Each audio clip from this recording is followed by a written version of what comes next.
Hi friends, welcome to Vaishnav property. ನೋಡಿ, ಧಾರವಾಡಿಗೆ attach ಆದಂಗೆ 1 ಎಕರೆ 9 ಗುಂಟೆ ಒಂದು ಅಗ್ರಿಕಲ್ಚರ್ ಲ್ಯಾಂಡ್ ಬಂದಿದೆ. ಇದು ಮೈಸೂರಿಂದ 55 ಕಿಲೋಮೀಟ್ರ್ ಆಗುತ್ತೆ. ಅಂದರೆ ಮೈಸೂರು ರಿಂಗ್ ರೋಡಿಂದ 55 ಆಗುತ್ತೆ. ನಂಜನಗೂಡಿನ 35 ಕಿಲೋಮೀಟ್ರ್ ಆಗ್ಬೋದು. ರೆಡ್ ಸಾಯಿಲು 1 ಎಕರೆ 9 ಗುಂಟೆ ಬರುತ್ತೆ. General property, single RTC. ನೋಡಿ, ಇದು ವಿಲೇಜಿಂದ ನಿಮಗೆ 1 ಕಿಲೋಮೀಟ್ರ್ ಆಗುತ್ತೆ. ವಿಲೇಜ್ ಟು ವಿಲೇಜ್ ಕನೆಕ್ಟ್ ಆಗೋಂಥ ರೋಡ್ ಇದು. ಅಂದರೆ ಲ್ಯಾಂಡ್ಗೆ ತಾರ್ ರೋಡ್ ಇದೆ. ಅಂದರೆ ಒಂದು 300 ಮೀಟ್ರ್ ಡಾಂಬರ್ ರೋಡ್ ಮಾಡಿದ್ದಾರೆ. ಅಂದರೆ ಫ್ಯೂಚರಲ್ಲಿ ಇದು ಡಾಂಬರ್ ರೋಡ್ ಆಗುತ್ತೆ.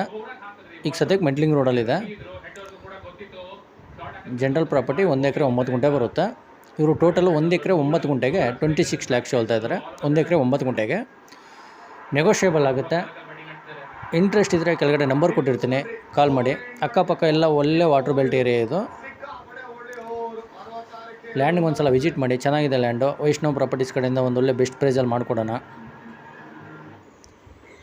Okay, thank you friends.